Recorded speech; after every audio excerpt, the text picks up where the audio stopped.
Good morning, afternoon, or evening, everybody, and welcome to Pangolin, the Conservation Podcast, the show dedicated to exploring and amplifying the world's underappreciated conservation stories. The stories that inspire me, and I hope will inspire you too. I'm your host, Jack Baker, and today I am joined by Jasmine Isa Qureshi, who is, not to set the bar too high for them, undoubtedly one of the most incredible speakers that we've ever had on the podcast. I'm so excited that you finally get to hear this, and I'm just, it inspired me as we were talking, and I hope it inspires you equally as much. Jasmine's work spans everything from poetry to invertebrates, from being a researcher to raising awareness of the importance of diversity in the field of conservation. And today we talk all about where their love for nature comes from, their work with organisations such as the Bumblebee Trust, and their love for a bizarre but wonderful thing, the flat-topped millipede. Plus, it's great, I love it. Plus, we also discuss identity, inclusivity, and how they hope to create a more diverse and effective conservation space through their work. Jasmine has recently embodied all of this kind of thought process in their new project, Soil to Sky. So while we're chatting, go and check that out. Go and have a look on social media and at their website, and just go and support because it's absolutely fabulous and fantastic. But that's enough for me. Let's let the brilliant, wonderful speaker that we have talk. And so without further ado, let's get started.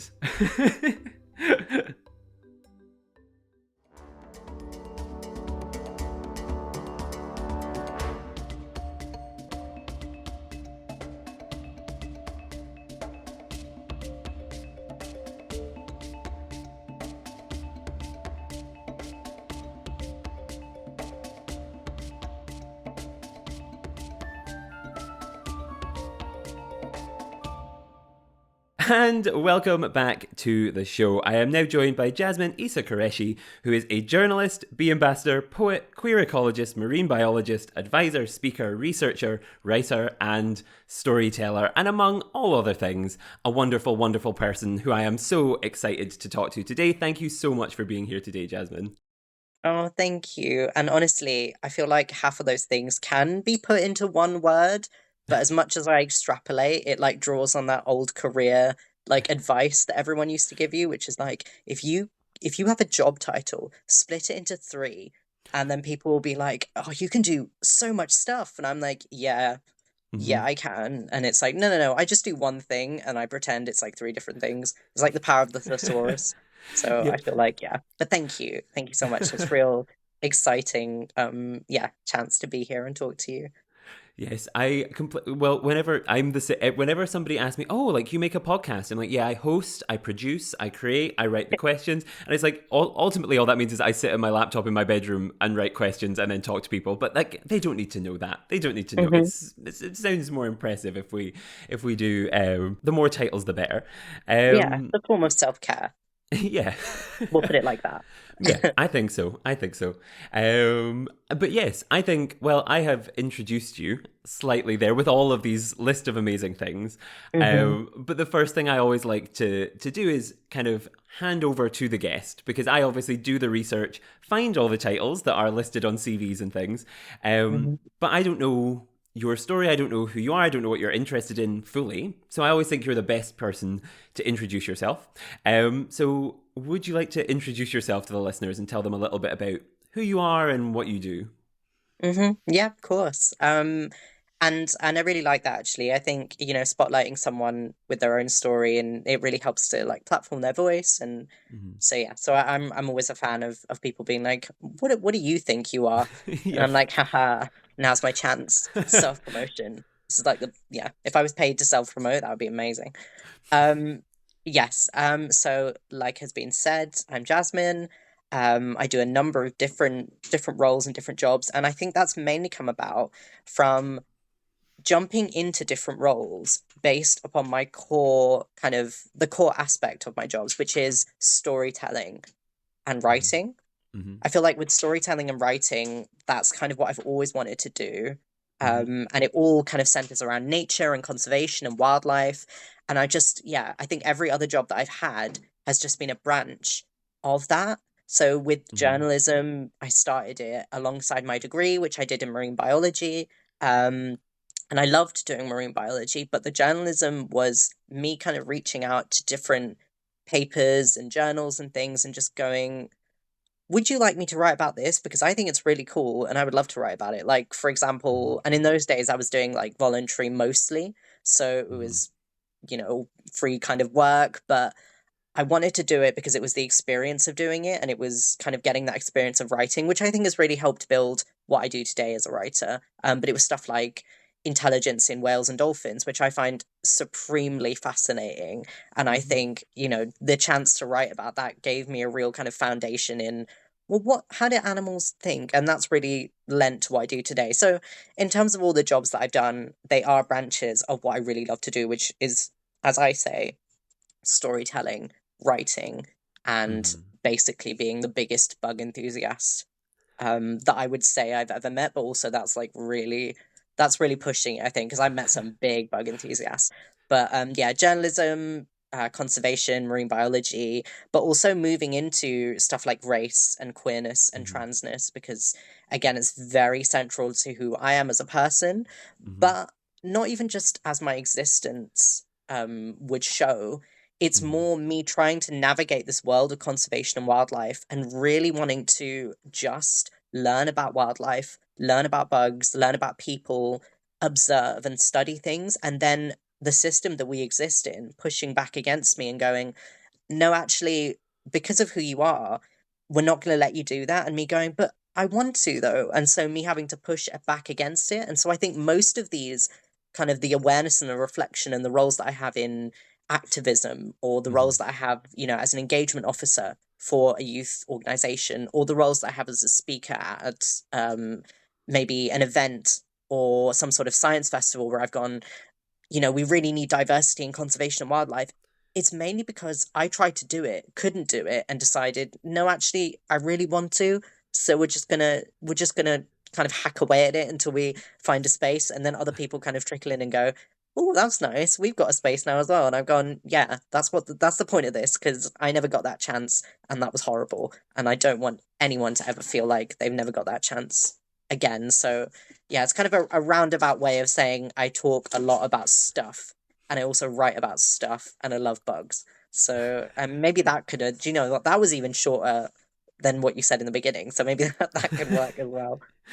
Yeah, we'll go back and re-record and they love bugs and they love storytelling and that's why they're here and that's all we Yeah, need to know. Yeah. that's No. basically the only reason.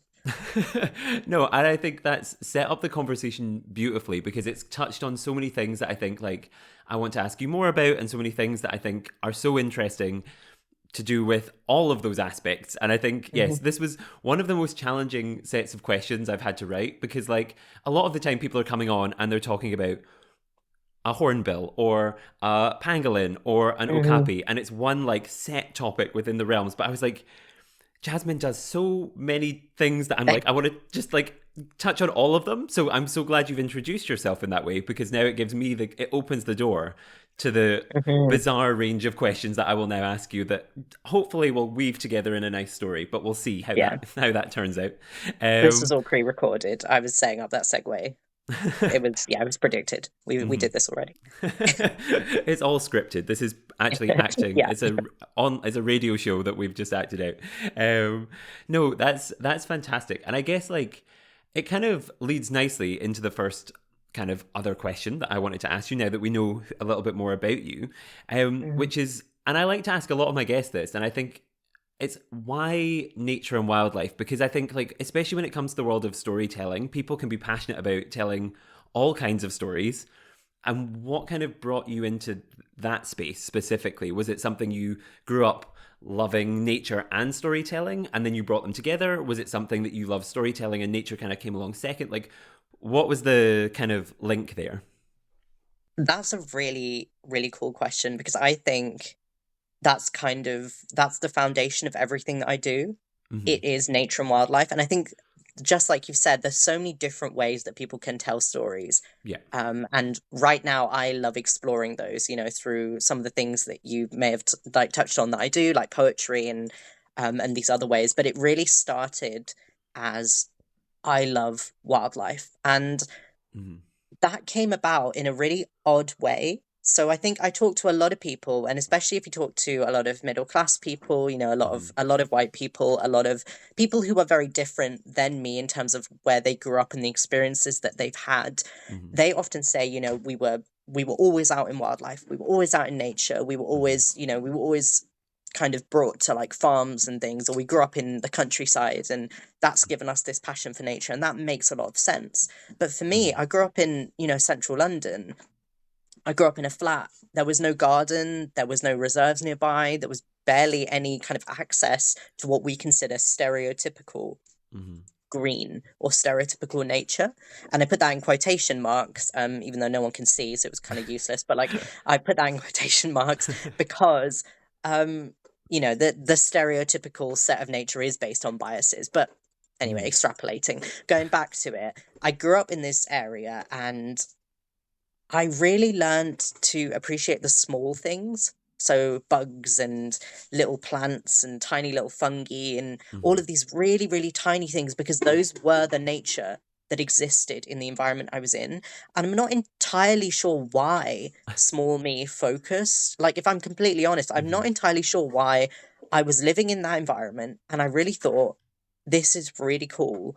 I Mm-hmm. love bugs because there's wood lice crawling out the floorboards, or there's, moths Mm-hmm. everywhere at night because they've come to see all the lights at night in the city, or there's bees floating in through the window from someone's flower box, Mm-hmm. windowsill flower box, or like, a wildflower verge. And I was like, this is really cool and fascinating. And then I Mm-hmm. think it kind of emphasized it because I grew up watching a lot of David Attenborough documentaries. Mm-hmm. Because we didn't have TV. And so I never really watched anything on TV, but we had like stacks of David Attenborough DVDs, which we would just watch religiously. Yeah. Um, to the point that I remember it being another narrator when I was younger. We'd watched at someone else's house, and me going, I don't like that. Don't want to watch that because it's not David Attenborough. I don't like the voice. I'm not going to watch that. And so it was like this cult like obsession with David Attenborough's voice, Mm-hmm. which is incredible for any very healthy, I think, for a 10-year-old to have. Lovely, to be cult like obsessed with an old white guy. But anyway, yeah, so I listened to and watched, documentaries when I was Mm-hmm. younger religiously, and experienced all these little tiny bits of wildlife. And that made me really fascinated with Mm-hmm. nature. And I thought, well, I've got this experience at home, Yeah. of this very different wildlife than I see on screen, because David Attenborough is going to these incredible forests and these jungles and looking at these monsters that look like aliens from a sci-fi movie, and Mm-hmm. I'm looking at these tiny little things that also kind of look like aliens from a sci-fi movie, but they're very much more local. Yeah. And I think it was the marrying up of those two worlds that made me want to go into wildlife, because I wanted to experience that stuff over the sea. But Uh-huh. I also wanted to bring the small things to the light of everyone else. I really wanted everyone else to see what I saw with the tiny Mm-hmm. little things, because I knew they were really ignored and really underrepresented. And then later on, I related that to my own story, because obviously growing up, I didn't really have a reflection on, oh, I'm a different skin color to other people, Mm-hmm. or, I don't know, I look different than other people, but I also sound different. I'm not Mm-hmm. really the same type of loads of these other people that are on these reserves that Mm-hmm. I love, but I feel very othered in. And I related that to the insects and to how they're often othered without, anyone really knowing what they want. People Mm-hmm. look at them and get scared, or people look at them and just feel like they don't belong there. And so I related a lot to that. And then as I kind of grew up and wanted to go and look at all of these massive, amazing animals, I started to get really interested in the kind of deeper aspects of wildlife, in terms Mm-hmm. of, well, if we're going to protect it, then it's obviously important.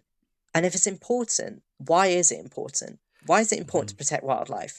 And then that, branched out into, well, people. It's important because it's the Mm-hmm. environment we live in, it's the ecosystem that we exist in. And so it Yeah. branched off into all of these really incredible kind of social aspects. And Mm-hmm. then again, further growing up and reflecting on myself and coming out and doing marine biology at university, and thinking, oh my God, this is not the right direction for me, because I'm one of four brown people on a 200 odd person course. Mm-hmm. I don't feel like I belong here. I've come out as queer. I don't really understand what that means in the sense of, science and Yeah. how that works with systematic science and my queer, flexible world that I was trying desperately to kind of staple together, but it Mm-hmm. just wouldn't work. And so all of these huge, huge thoughts came together and meant that I was like, I want a career in wildlife because I've been interested in it for ever so long. Mm-hmm. It's really helped me mentally when I was living in places where they weren't very, it wasn't very kind to people, and it helped me to reconnect with the world through nature. I want to bring it to people's attention. And it also is kind of fundamental to my own existence as a person, as a human being. So it's like a mixture of necessity, interest, passion, and deeper questioning of like life and the universe that I'm kind of like, career in wildlife and nature, pretty cool. Like I want to do that basically forever because it makes me happy, which is kind of a selfish reason. But on top of all these other things, it sounds quite wise. So I'm gonna like stick with basically all of that and then go. And it also makes me really happy, and just provides me this like shot of euphoria. So I'm gonna Mm-hmm. keep doing that. So that's kind of a really long answer, I feel like, but that's kind of why I do it. And all the writing stuff is just because, well, I enjoy doing that, so why not about the Yeah. subject that interests me the most, which is, wildlife, and then extrapolating off of that, let's Mm-hmm. see if we can connect all these other people to it. Mm-hmm.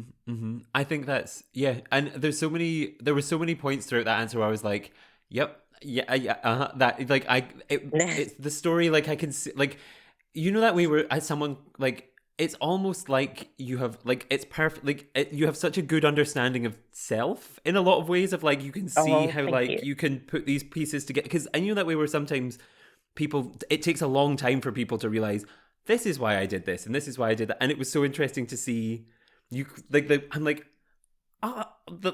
there's a clear thought Yeah. like and it all comes and revolves around this like idea and it's Hmm. and who you are as a person and what you believe and your experience and all of these things and like yeah and I think it's interesting that you bring up this kind of like idea of like falling in love with the nature around you while also kind of having these David Attenborough kind of stories and things because it becomes this kind of interesting thing of like and I think sometimes what as wonderful as a lot of documentaries are and a lot of books and things they kind of show this kind of like wild that people in air quotations for the second time that people can't see but this Hmm. wild world of like giraffes and elephants and crocodiles and lions and all of these things that for a UK audience certainly are very far removed and so people have this idea that like we need to protect those things and don't acknowledge the things that are actually around them and then you also have this idea that like those documentaries get people so far but a lot of the time, and I mean, they've done a much better job, I think, in the last few kind of seasons of things like Blue Planet, and where they go, where it's not just here's a magical fish that's strange and Hmm. disappears. They also make sure to highlight these kind of human stories as well. So it's I think all of these elements are kind of things that I'm really interested in. So it was Hmm. interesting to hear your take on them as well. Really, really Oh, interesting. thank you. Yeah, no, Yeah, honestly, I think that, like, fundamentally with David Attenborough, yeah, he basically inspired everyone yeah, my age and our age to basically be interested yeah, in nature. And mm-hmm, that is an incredible feat to get so many, if you talk to pretty much any conservationist in the UK, mm-hmm, they're gonna say David Attenborough at some point yep, influenced something of my journey. And yeah, that's incredible. And when I was growing up, I thought, oh my God, he's like basically the god of all of this. And and has allowed us this pathway into nature and yeah, conservation. But then growing older and reflecting on it made me realize, just like you said, his early documentaries actually did a really good job at showing people this strange magic that nature was, and then mm-hmm, not really allowing them to relate to it because it was so magical. yeah, And I think that's played a big part in blanketing or softening the blow for a lot of people, which mm-hmm, can be good mentally, but is quite bad actually in terms of conservation because it's yeah, taken us a long time to get people to understand that actually nature's in trouble, it's endangered a lot of the time, mm-hmm. but you don't relate to it because all the documentaries you see are showing this, the wizarding world of David Attenborough. And it's like, it's not incredibly useful. And also I think the argument that I used to use, which is like, on one hand, good, Yeah. inspired everyone. On the other hand, bad, because blanketing a lot of the conservation issues that we need to talk about in favor of entertainment value. But actually, the inspiring of everyone, was that the case because it really was inspirational to everyone? Or was it simply there's no one else that was there to do it? And Hmm. so that space was basically empty and he filled it magnificently. Yeah. But it could have been so much better. Like, we could have had so much more diversity. We could Hmm. have had so much more in terms of what was said about things, because nature hasn't just started declining. It's Hmm. been declining for a very long time. And actually, when he was making those documentaries, it was declining. It was Yeah. just not shown. And now I feel like they're showing it because it's kind of desperate. There's nothing really else to show. You can do a film on something and show it as magical as you want. But Yeah. unfortunately, it's got an element of that decline within it. So I feel like I'm now quite critical. And I feel like being critical of it is quite a good way to self reflect. And maybe sometimes I'm too critical. But Hmm. being critical of that has helped me realize that it's not perfect. It never was. Okay, it Hmm. happened and we can't do anything about it, so let's just roll with it. But it could have Hmm. been so much better, and let's take that lesson forward and try and make it a lot better. Yeah. I think that and that's the key, is that critical self-reflection, because like even the other day, I think sometimes, so for example, like I work in a zoo.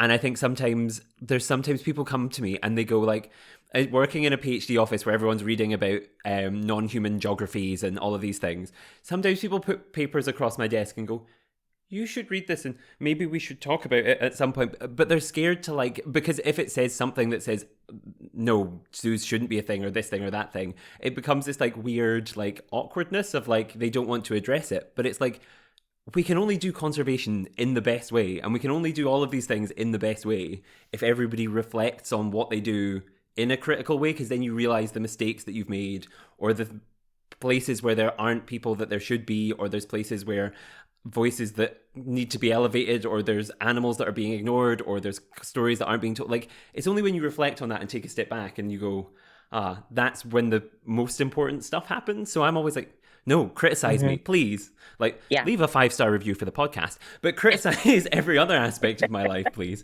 But like, Yeah, yeah, it's completely this, agree. it's really really interesting, and I guess, like, circling back, because I think they're the perfect example of this kind of thing, is the invertebrates and the little things, and like, we kind of talked a lot about why you love them and why they were like there for, like, they were the thing that was there. And we very rarely get invertebrate people on. We very very rarely get bug people and people who are passionate about bees and all these other little things on, Hmm. because I don't know, I just don't know where to find them. So if you're out there and you want to talk to me, send me a message. But yeah, I think I always like to ask, because I think there's something that we all see in our gardens growing up, and then they become things that are feared, or like, oh, we don't want them around. And I wondered, like, what was it about their story, maybe to frame it in that way, like, what was it that made you continue to, like, once you had grown up a little bit and you kind of moved on and seen these, like, what was it that made you stick with these kind of little guys? Hmm. Hmm. No, honestly, I think this is amazing to be able to talk about it, Hmm. because they are literally like, they're my babies. They're the most passionate. They're the most, like, if it weren't for like me being a human, I would love to be a bug, Hmm. because they are just so incredibly fascinating to me. Hmm. Um, and at the moment, my favorite bug, I guess, is kind of a group, because I can't choose. Um, it's basically, so it's parasitic wasps. And I love them. I think they're incredible. Hmm. They're so cool, and the reason that they're so cool actually relates a lot to why it's kind of stuck with me. Hmm. And it's you can't see them, so you can't see these parasitic wasps because they're so tiny.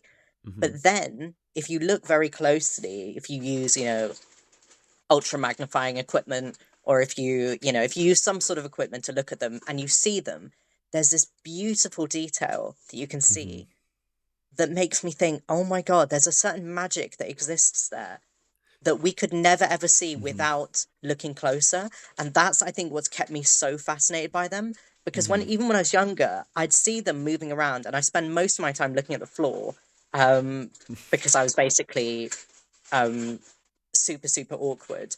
And I would basically just look at the floor all the time. And I Mhm. would see the ground as this massive block Mhm. of existence. And then if you see like a little bit of movement, then you focus in on that movement, and then you find this tiny little bug walking around. And I'd Mhm. look closer at it and I'd hyper focus on it, and I'd think, what are you thinking? Like, what are you? You're so Mhm. different than every other, almost every other, I don't know, entity that exists on this planet. Mhm. And yet you have such an incredible life story. And you Yeah. probably have all your own thoughts and all your own storylines and everything, and yet we don't even know what's going on. And I think that's kind of what's kept me so fascinated, is that it's this tiny little thing that you have to look closer. Mhm. You are forced literally to reflect.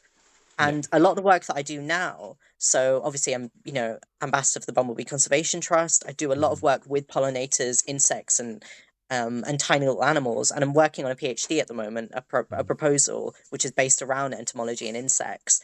Um, and they come up a lot in my work, because they're the most perfect metaphor, I think, Mhm. for this forced reflection and this untethering of the bias that we have that's connected to the natural world, in Yeah. order to further be passionate about something that is overlooked. Yeah. Because you look at an insect and you think, different lifespan, different cognitive, probably different cognitive Mhm. process. We don't know a lot of the time, but different cognitive process. They think Mhm. differently, completely looks different, has its skeleton on the outside if it's a certain type of insect. What on earth's going on? Hydraulic power to move instead of, your blood's a different color. Some, Mhm. some of you don't even breathe in the same way we do. Yeah. Well, most of you don't anyway. And it's really interesting, because you have to take the assumptions that you've got about humans and a lot of the bigger wildlife that you see, and you have to throw it away. Yeah. You've got to take that assumption and you've got to break it down. You've got to think, well, if we do it like this and they do it differently, but they're also alive, that means that this isn't the only way of doing things. That Mhm. means that things can be done more flexibly. And it really helps to break down those boundaries, I think, that we've got a lot of the time, that stop us Mhm. from conserving wildlife properly, but Yeah. also building society properly. So I think they're the perfect metaphor, the perfect vehicle Mhm. for, you know, educating people on bias, because they're so incredibly different. And I Mhm. think, at some point there have been points where I've gone, am I interested in insects because no one else is? And that makes me kind of special. And Mhm. to be honest, it's kind of a bit of that too. Like, you go Mhm. into a room and you talk about insects, and everyone's like, "What, you know about insects? I don't know anything." I'm like, "Mahaha, I can tell you everything about bugs, and no one will contradict me because no one knows anything." Um, so it's a bit of it. Maybe is that's like kind of, that ego where Mhm. it's like, oh, it's the most special, incredible, different thing, and me, an incredible, different, special person, maybe because I'm trans and queer and brown and Muslim and all of these other weird things. I've Mhm. aligned myself with them because I feel that rapport with how weird and queer they are. So it is a mixture of a lot of different things, but I think, again, like you touched on, they're everywhere. They're all Yeah. around us. They're on every continent on the planet. Yeah. They literally exist everywhere. And Yeah. so for them to be overlooked is a really incredible message, I think, to how often we overlook our normality, Mhm. to how often we overlook our environment, and to how often we are told to look further than what's right next to us. Mhm. Because, if you look at shows like maybe Springwatch, or, shows that are more local to the UK, quite a big chunk is the small wildlife. Yeah. And that can only happen via reflection. And a lot of time we're told we need to look further to look at Mhm. animals and wildlife.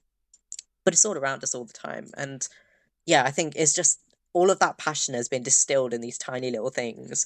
Yeah. And I find them endlessly fascinating. And I'm too far gone now. It's like an addiction. Like, I can't turn back now. I've got, I've got to be interested in insects for the rest of my life. If I turn back now, people will be like, "Weren't you really into your bugs?" And I'm like, "No, no, no. I love like capybara now. It's completely." I'm like, "What?"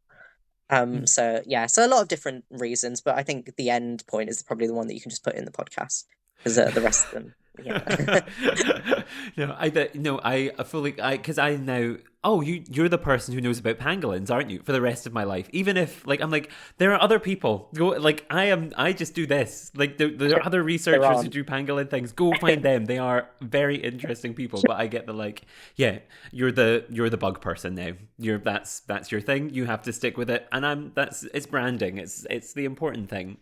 Right? It's Um, branding. yeah. This is all branding. I'm gonna make myself the bug person. Every other bug person can literally go to hell. No, Yeah. I'm joking.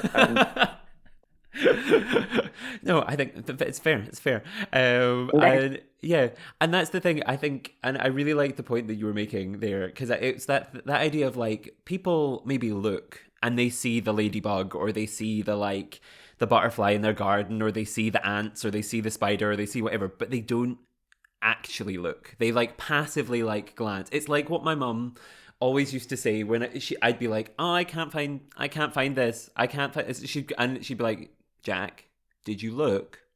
Or did you actually look? And then I'd go back and the thing was sat right in front, like it was on the countertop the whole time.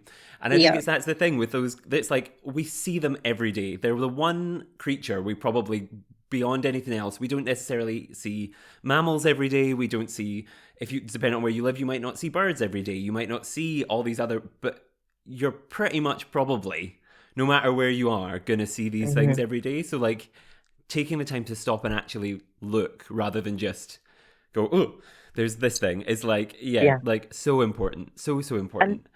like what an amazing point that is, though, the fact that they are everywhere. It's a Hmm. great unifying of of wildlife to be like, well, what wildlife can you see everywhere? It's Yeah. bugs, it's Hmm. insects, it's creepy crawlies, it's whatever you might call them. But Yeah. these tiny little creatures, and obviously once you go into it, you can split them up into different factions, and they Yeah. actually it becomes a bit more complicated. But on the Yeah. outside of it, Hmm. if you think of a bug or Yeah. a little creepy crawly. And I still call them creepy crawlies, even though people are like, "Don't call them creepy crawlies. I thought you liked them." Same. And I'm like, "No, but they're creepy. Being creepy is fine. It's cool. Yep. Being weird is cool, so it's fine. It's okay. Hmm. But yeah, they're everywhere. They unify us, I think, and I just think, yeah, that's why they're so useful, because they do unify people. If Hmm. people can build up, almost can unlearn the toxic terror that we have of them, which Yeah. oftentimes is a learned terror and Hmm. sometimes justified. They could kill you, but pretty much everything can. If we had that, we'd all be scared of cars. So Yep. it's like, you can unlearn it, and it can be a respectful terror. Yeah, yeah, I like that. I like that. There's definitely a journal article or a book title or an article. There's a respectful terror is Respectful that's a terror. good title for something. Oh no. No, I like that actually. And it's something you mentioned before we kind of lose it completely because I think, but you mentioned you taught like you were working with the Bumblebee Conservation Trust, and I wanted to kind Mhm. of just circle back to that slightly because like that sounds really interesting. Could you tell us a bit about their role and like what you do with them and like yeah, that sort of work? Yeah, no, of course. I love that I have this title, that that's a thing that I can say, because Hmm. whenever people are like, "Oh, what do you do?" and I'm like, "Oh, ambassador for the Bumblebee Conservation Trust," and they're like, "Oh my God, who even is that? Like, what is the Bumblebee Conservation Trust?" I'm like, "Well, it's a good thing you asked, Hmm. because if you want me to talk about it, then I will, if you insist." Um, yeah, it's basically, it came about. So I started on Twitter in Hmm. 2015. Well, Twitter X, I don't know what it's called now, but The like artist formerly it's known as Twitter. yeah, no, that's, in fact, that's brilliant. The little bird app that now looks like something very different. Yeah, well, basically I started on that in 2015, and that was the start of my science communication or wildlife Hmm. communication journey, I think, because I was interested in wildlife before that and I loved it and I blogged about it a bit. But Hmm. going on Twitter, I could find all these like-minded people I could find all these group chats of like young ornithologists or young reptile lovers or whatever it Hmm. might be. And I used to like basically look around for anyone with like wildlife photography on their Twitter account and just follow them. And so Yeah. that's kind of where I started. And my I don't know what it's called, but the at thingy, the name on Twitter, if you The like. handle? Is it a handle on Handle. Twitter? Yeah, no, Yeah. that's better. That's much better than the at. The handle was at Go Wild for Bees.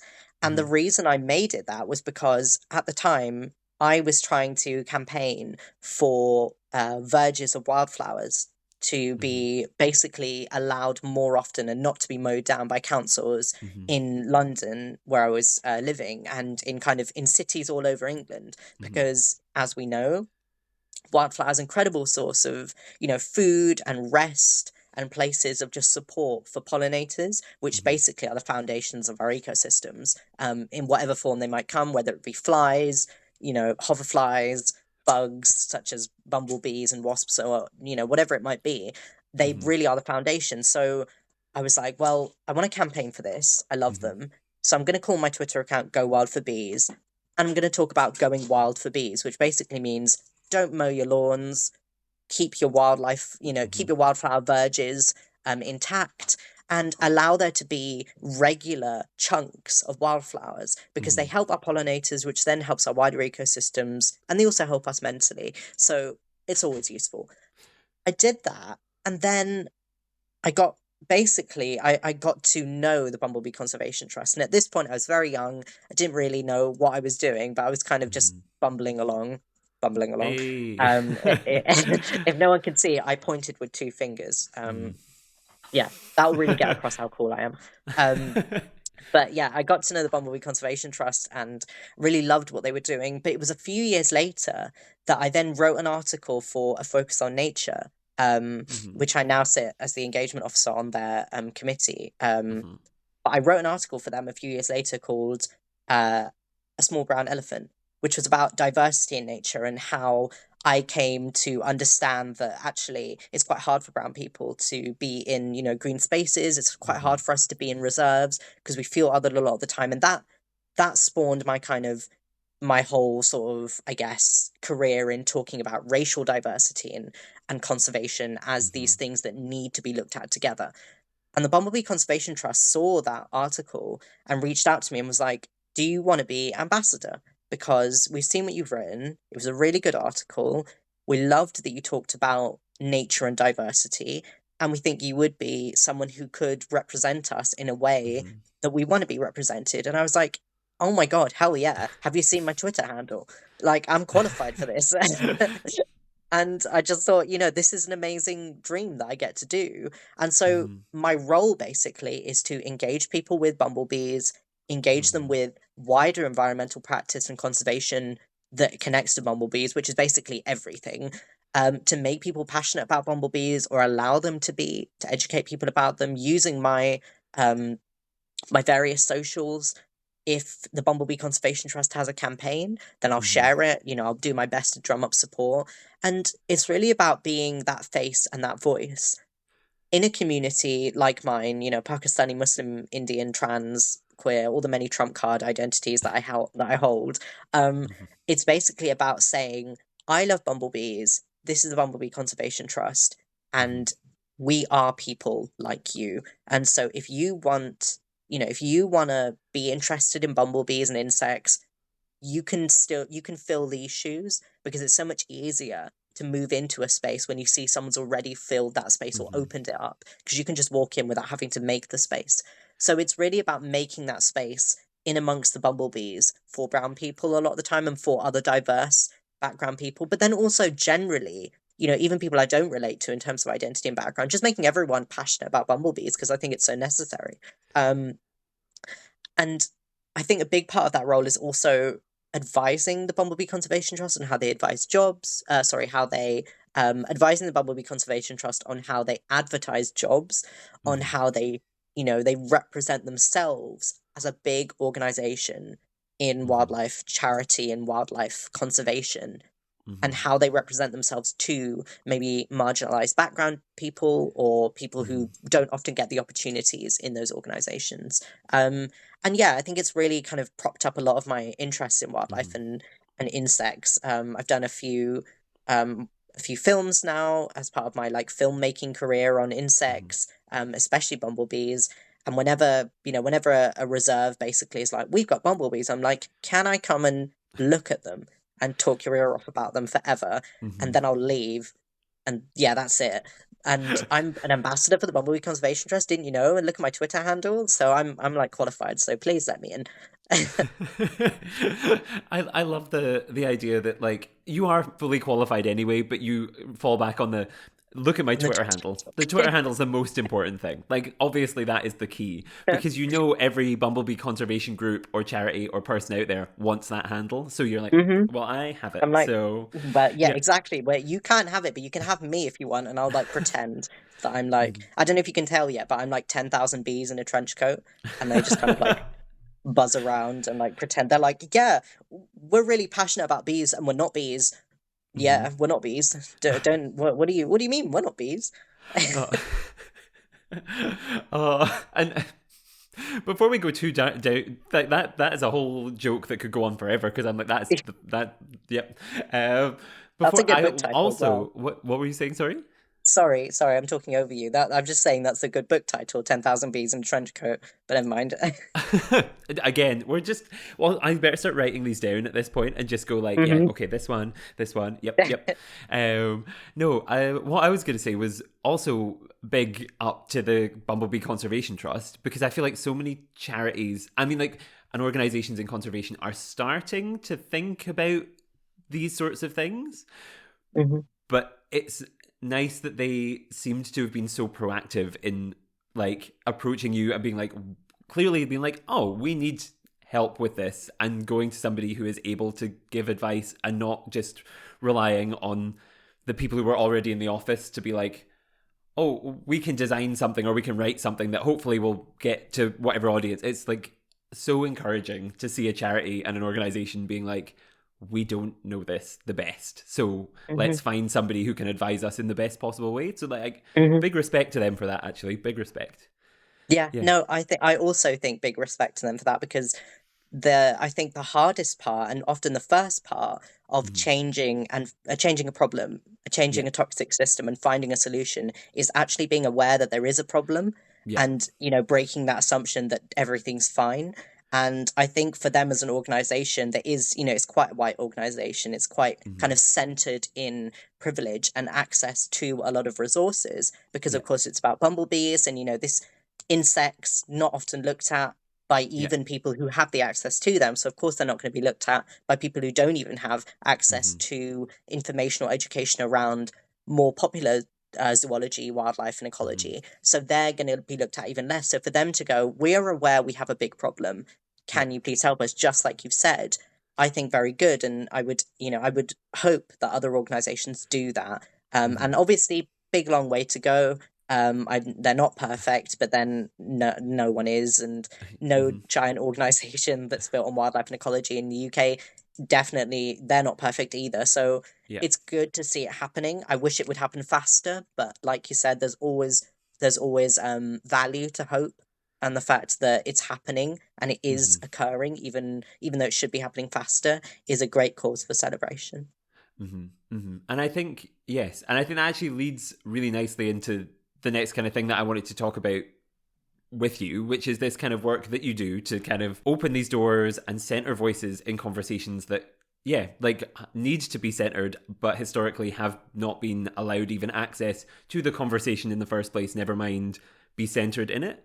And I guess like recently that's kind of all embodied in your kind of most recent project, or one of, I say most recent project, you seem to be one of the people who's like spinning 100 plates at once and be like, so one of the multiple most recent projects that you're doing, which is kind of like soil to sky, is that, yeah, soil to sky. hmm And I wondered if you could talk a little bit about what that is, tell the listeners about it, and like what, like obviously this is a very important issue, but like tell us a little bit about it. And yeah. Yeah, yeah, no, definitely. And I feel like it has all kind of been a journey to this Hmm. point. Yeah. And that's so, cliche. It's about the journey. It's not about the ending. Yeah. And and of course it's been a journey. I was a baby and now I'm older. So, that's a journey. I had Hmm. to do things along the way, obviously. So of course it's a Yeah. journey. But anyway, it's definitely been a learning Hmm. curve or two to get here. And I think as I've grown up, I've realized one, representation, amazing, helps Yeah. people, brilliant. But representation is not the only thing that we can do. We need to support people. Mhm. Who are we supporting? Why are we supporting them? Who's got the money? Why have they got all the money and we don't? Mhm.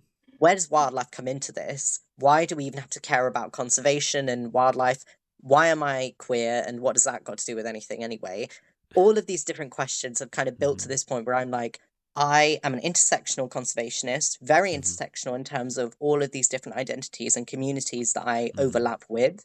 Um, and it seems to me the biggest problem that we have in conservation and wildlife and in general is that we have an assumed bias of how the world works.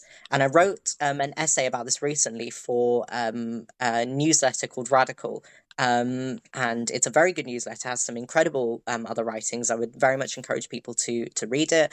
Not just my essay, I mean the other essays too. It's like, no, they're all terrible. Please read my one though. But do that too. And leave a good review. But the article or the essay was about anthropocentrism in Mhm. ecology and nature. Very interesting topic, big long word, but all it really means is to center human behavior and human ideas about behavior in ecology and Mhm. nature. And this is the idea that whilst we must reflect on nature and conservation, Mhm. and in order to do that, sometimes we can only use our own experience. So that's called anthropomorphizing. Mhm. We can do that. That's very useful. But once we start to center it and we start to use this concept of anthropocentrism, Mhm. then comes the problems. Because then what we're doing is suggesting that everything does things because humans do them in a certain way. Yeah. And, I use this example of a rat eating chips. So a rat's eating chips, and you think, that rat's eating chips. I love to eat chips. I love to eat chips because of these reasons. So the rat probably likes to do it too. Oh my God, we Mhm. both love eating chips for the same reasons. That's anthropocentrism. Mhm. Anthropomorphism is going, anthropomorphism, it's a weird word. Anthropomorphism is going, that rat's eating chips. Maybe it does it for the same reasons we do because we're both eating the same food, but that's only one of the reasons it might do it. Now Mhm. let's think, what are other reasons that a rat could want to eat chips? And let's think of all the different reasons why chips are good. Mhm. Maybe it's something else. How do rats think? What does this even tell us about mammals? Why is Mhm. there a rat here? Why are there chips there? All of these other questions. And that's what anthropomorphism can do, as opposed to anthropocentrism, which literally does an absolute of saying humans do this for this reason, therefore everything else does this for this reason. And Yeah. that branches into bigger questions like, well, you've got a very, you've got someone who's privileged enough to have a platform to talk about why they do things, and so Mhm. they do it, and they think, well, everyone else must do it in the same way I do. Mhm. And that goes into problems of racism, eugenics, the Mhm. problems with society, patriarchy, misogyny, all of these Mhm. big, big issues that we've got today can be centered back to centering and the centering of one bias and one assumption. Mhm. And so, in my head, once we ask all of these questions, we come to this big question of, Mhm. well, we know that assumptions are a big problem and bias is a big problem. How do we unlearn that? And how can we possibly deconstruct that to the point where we go, well, we could learn about wildlife in a different way. Mhm. And we could learn about it in a way that then helps us build a better society for everyone that Mhm. doesn't have the problems of climate change, that doesn't have the Mhm. problems of, great poverty or wealth disparity or racism or all of these other issues. And I think a big way of doing that is looking at nature and how we learn about nature and ecology. Mhm. Um, and so soil to sky comes from this idea that instead of top down change, which we see a lot of the time, which means, a big boardroom of people just Mhm. a big boardroom, a small boardroom of Yeah. very elite people decide stuff, and then that trickles down and eventually will get to the wider population who then have to do stuff based on that board's decision. Instead, let's ask the vast majority of people what is the problem, and let's Mhm. then change things from the bottom up, so soil to sky. And that's how grass grows, that's how plants grow, that's how, everything reaches the atmosphere. That's Mhm. how life works. It starts from the bottom and it gets to the top. And that's how we should work as a society. And so it's centering the most marginalized individuals because then Mhm. again we're going back to that idea of assumption. In order to break assumption Mhm. and to break toxic bias, we need to ask people who are outside of assumptions and outside of toxic bias, which oftentimes is queer brown people.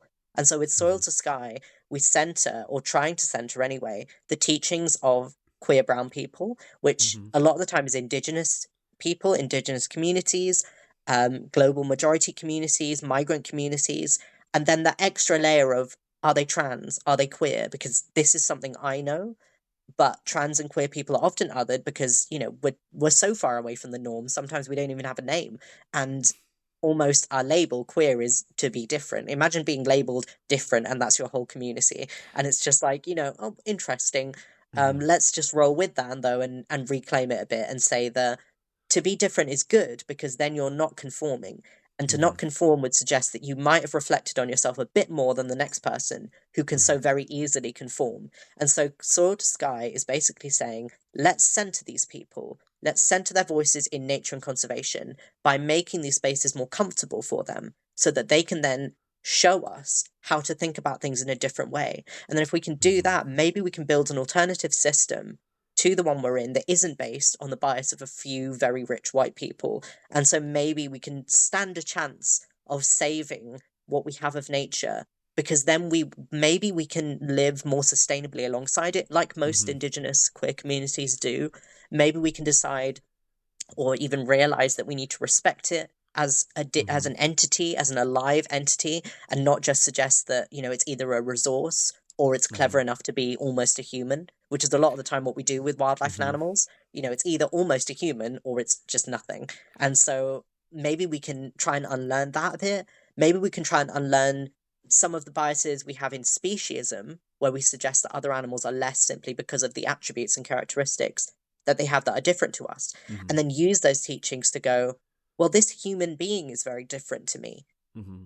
That doesn't mean that they are less worthy of resources, of value in Hmm. terms of the work they produce. So all of these lessons, I think, can come from all of these things. And so what Soil to Sky is basically trying to basically harvest those lessons Yeah. from these spaces by facilitating a comfortable environment. That's my hope Hmm. for it. At the moment, it's very much in its Hmm. status, I guess, stage. So it's just kind of coming about.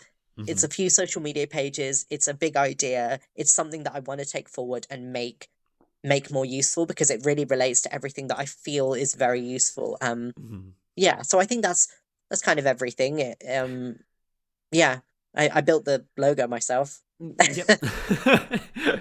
No, I think no. You did a brilliant job of explaining it, and I think it's interesting that we're having this conversation today because the last like week I've been teaching on like a human geography module at uni this like last semester, and it has been Mhm. intersectionality, race, and gender week, where we have been Awesome. talking to students all about it, and that way where I'm like, I wish we'd had this conversation on Monday before I taught all these because the way that you've summed all of these ideas up is very. I was like, that's the perfect way of doing this, You and can it sounds steal it. You can use it yeah. for your next lecture. I'll text someone and be like, I need to cover your tutorials this afternoon. I've got something. There's a new way of explaining this that's much better than the way I Amazing. have been. Um, but no, that's like it's yeah, it's brilliant and it's interesting and it's yes, it's like challenging to a system that is very well established, but also in an important way. And I think what's nice is not in like it's in a way that's like looking to make everything better for everyone. It's like it's very good at kind of it's a brilliant kind of it's a brilliant kind of idea and concept. And while in its infancy, I think has been maybe like it has been embodied in this, but it's been something that kind of, as people probably will have noticed throughout the like whole conversation, like something that's an underlying thread always, and it's just in this moment that like it's been kind of like here it is in reality and like being formalized in a way, but it's something that you've always done, which I think is really like it must be exciting to have that moment of like, okay, now I've been doing Hmm. this subtly, but here it is now, and hopefully bringing in more voices and more people and more conversations and just see where it goes will be so interesting, so Yeah, interesting. yeah. No, I'm really hopeful that Hmm. it does go somewhere because just like you said, it's a really lovely moment of going, this is something I've been thinking about for a very long time. I Hmm. wanted to set up an organization that basically made spaces for people like myself, but for some sort of greater good purpose.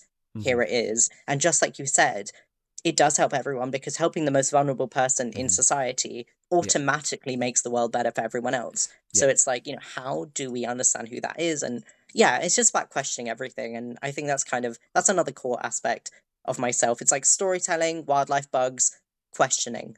why. Hmm. Why is everything the way it is? And I love the question why, Yeah. because it doesn't have to go anywhere, but it's a good way of breaking stuff down. Oh yeah, I think that's why I podcast is why is my favorite question. Just what, Hmm. why? I think my friends hate it because sometimes after I've recorded something like this, I'll go into the office today and be like, Why? why? Because I just love to open, I love to open Pandora's jar and just go, Hmm. wait, let's just have a look and just because it is only when you open those jars and you open those things that you realize, hang on, there's something not right or there's something that needs to be addressed or changed, and it's yeah, Exactly. yeah. So no, that's really, really interesting, and I can't wait to see like how it continues to develop. I think it's going to be so interesting. Um, Me too. I guess that kind of prompts a question that I think I ask so many guests, but I think is especially relevant to this discussion when it's about bringing in people who might not have been included before. And that question is always like, what advice would you give to somebody who wants to be more involved? And I think here, like, it's a hard question in this context, I have to say, because sometimes it's like charities could just go donate to me or do this or make this Hmm. small change or buy our t-shirt. But I think like this is such a big, complicated topic. And I think maybe a harder question for you. So maybe, yeah, well, I'm not expecting a solution to all problems right now, but like Hmm. what can people do to be more involved and support what you want to do? I mean, I'd love to basically preempt that question with basically what you've just said, but said in a different way in terms of Hmm. I don't have all the answers, Hmm. and no one really does. Yeah. And everything that I've said right now, I would hope that people don't take it as an absolute. In Yeah. that kind of, that culture of asking why, if you hear me say something and you go, yeah, but why? Or that doesn't make sense. I'm going to do my own research. Please Yeah. do that, because the whole point of this is that there's no hierarchical Yeah. structure. I'm not here to lecture anyone. I'm Yeah. here to facilitate a discussion Hmm. about it that hopefully we can then come up with answers that help most people. And Hmm. then by extrapolating off of that, everyone can take their own chunk and be able to live in it comfortably. Yeah. And that's probably the easiest way that I can say everyone gets involved and that Hmm. people can help other people get involved. Facilitate discussions. When Yeah. you facilitate a discussion, I say this all the time to big organizations who are like, yeah, but we've got loads of money and we want to do something useful with it. But whenever we take the lead on things, we always do the wrong thing because we don't know what Hmm. to do. And I'm like, well, use that money to facilitate a space, make that space Hmm. available. And then what you have to do is ensure that that space is okay, safe and accessible and comfortable, Hmm.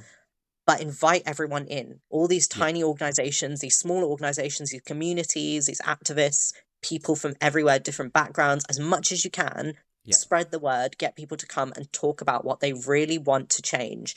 Yeah. And then that is how you get people involved. So if I were to tell people who've got privilege and a platform how to get more involved and to get other Hmm. people involved, I would say it's to facilitate discussions and facilitate spaces for Hmm. those people. To anyone who wants to get involved and isn't like a large Hmm. charity or organization, I think the most useful thing you can do is to kind of reflect and then from that kind of realize, well, you are part of nature. Hmm. You are part of ecology and ecosystems and wildlife. They don't have to tell you, whoever they are, documentary Hmm. filmmakers, wildlife presenters, whatever it might be, advertisements, they don't have to tell you what wildlife it is you're looking for. Yeah. Because, like I've just said, it's all around you and it is accessible, Yeah. even if they say that it's not accessible because it's their type of wildlife that they're talking Yeah. about. And I know this goes into a bigger conversation of, we need to make reserves more accessible. Of course we do. We need to make traveling for ecological trips, or maybe seeing different wildlife or access to resources around Hmm. wildlife more accessible. Of course we do. But if we can realize or try and be aware of the fact that we are basically surrounded by ecology and nature all the time. And that Hmm. if you are able to show that and to be interested in that, then you can, off of that, build a support system of people who can Yeah. then help each other. Because there are loads of organizations out there that help underprivileged, people, anyone trying to get involved with wildlife. So there's a Focus on Nature, which is a lovely youth organization to get involved with. Hmm. Um, loads of different ones that talk about hiking and walking around in nature and simply being in wildlife and Hmm. nature. And I think to be able to connect with those, one, you've realized that you've got a space. You're allowed Yeah. to be in this space, which I know is very hard to do for a lot of people. It's very hard to do for myself even now. So, Mm-hmm. and there's no pressure on people to do that, but it helps to have a confidence in yourself in that space. Two, to build a support system, because Mm-hmm. so necessary in this space to have a support system. Environmental destruction and, ecological decline is very Mm-hmm. sad and very hard on a lot of people, and ourselves included.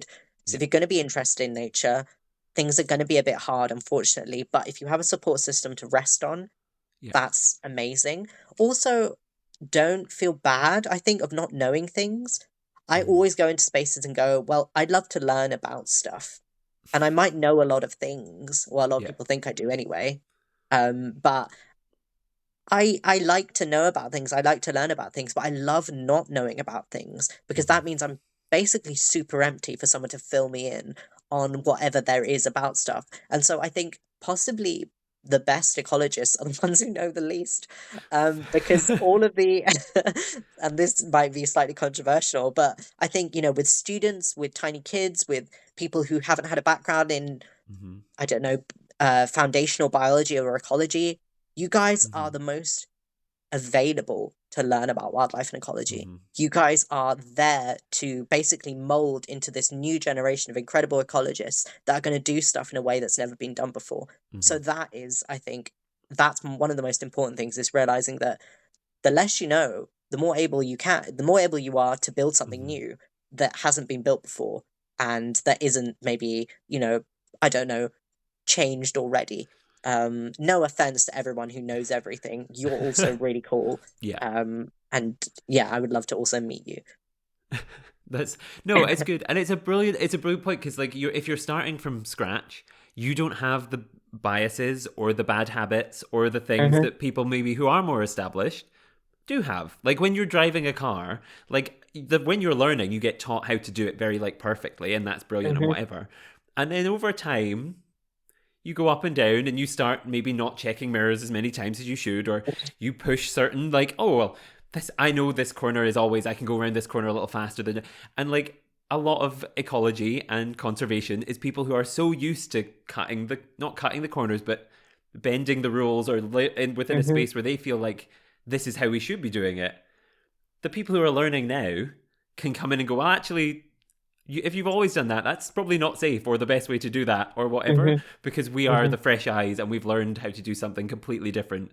And so, yeah, I think that's a brilliant, like, that's brilliant advice, actually. Brilliant, brilliant advice. I think, yeah, Thank you. fantastic.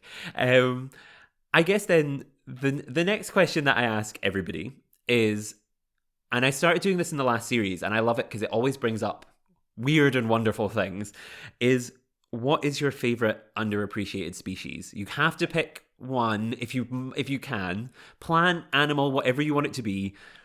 Why and what is it and why? Right. This is so hard for me to do. Yep. And I've shown that by the fact that I literally went my favorite insect species or my favorite bug species is parasitic wasps as a group. That Yep. is literally the largest group of organisms that exists on planet Earth next to Yep. beetles. So like, okay, that's probably gonna, that's not gonna be very useful to choose as one animal, but I will choose flat-topped millipedes. Now, flat-topped millipedes I think are extraordinary. They're so Mm-hmm. cool, and it's literally just because they look so weird. I'm not even going to give an ecological reason No. behind this, but the way they move around, the way millipedes move around anyway is incredible and amazing. I don't know if you've heard about so with isopods, Mm-hmm. possibly again, kind of fighting for positions with parasitic wasps as something that I basically will say over and over again on the most incredible species. But with isopods, so if you look at certain centipedes, and again, this is kind of veering off topic, but centipedes have sex in a really cool way, and it's really weird. They inject with their legs, and it's like they have a pair of adapted legs to do the sex with, and you're like, What? Wait, what? What does that mean? Why have they got the other bits then?" You're like, well, Anyway, listen to an ologies episode. There's a really cool ologies episode on it. Also, not to say there's another podcast that's Oh, out there, because they never. don't. There's no other podcast that exists other than this one, so people are just gonna have to listen to this one. Yeah. Um, but yeah, I think isopods are really cool, and I think my favorite animal at the moment is flat-topped millipedes. Hmm. And there's a specific one which I can't remember the name of, because it actually, for now, I've only found that it has a Latin name. Hmm. So I can't really remember the full Latin name, but Yeah.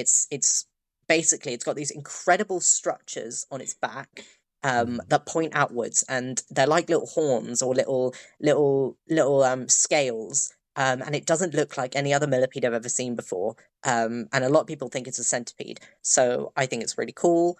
I think it's colored in a really weird way. And yeah, I hope to be friends with it one day and to discuss many, many things. Hmm. Um, but yeah, that's my favorite animal. I love how the way that you tell like stories about things, I now imagine you almost like existing in like an Alice in Wonderland kind of storyline where there's like the like massive millipedes and creepy crawlies and things that you just Hmm. talk to. And yeah, like I think that's, yeah, I think Honestly, that's, hmm. that's exactly where I want to exist in, basically, carboniferous like forests in the Cretaceous, where you've got like gigantic insects and they all basically like walk around. You're like, "Oh, that island is moving. Oh no, it's Arthroplura, the giant prehistoric millipede, or isopod, or whatever it might be." But yeah, I Yeah. I hope to exist there as well. But thank you. That's a great compliment. Yeah, I think no, it's brilliant. And go and Google all of those things with caution, listeners, and see what you find. And yes, the definitely the correct scientific term is they do the sex in a funny way. Yes, um, no, no, that's yeah, exactly that's how what it's all the described. ecologists. Oh no. um, and before we linger on that for too long, the final question that I have, and I'm especially sad asking it today because it indicates it's almost the end of our conversation, Oh. which is where can people go to learn more about you and your work and keep up to date with you? I know you have a lot of projects going on with writing and all sorts of stuff going on social media and so get but like so it's probably a very long list. I will condense everything you say into the description of the episode as well, so listeners, you can be looking down there while Jasmine is telling you. But yes, is there what where should people go, what should they do to keep up to date with you? Yeah, no problem. So I've got a website, which Mm-hmm. is jasmineswildhearts.com.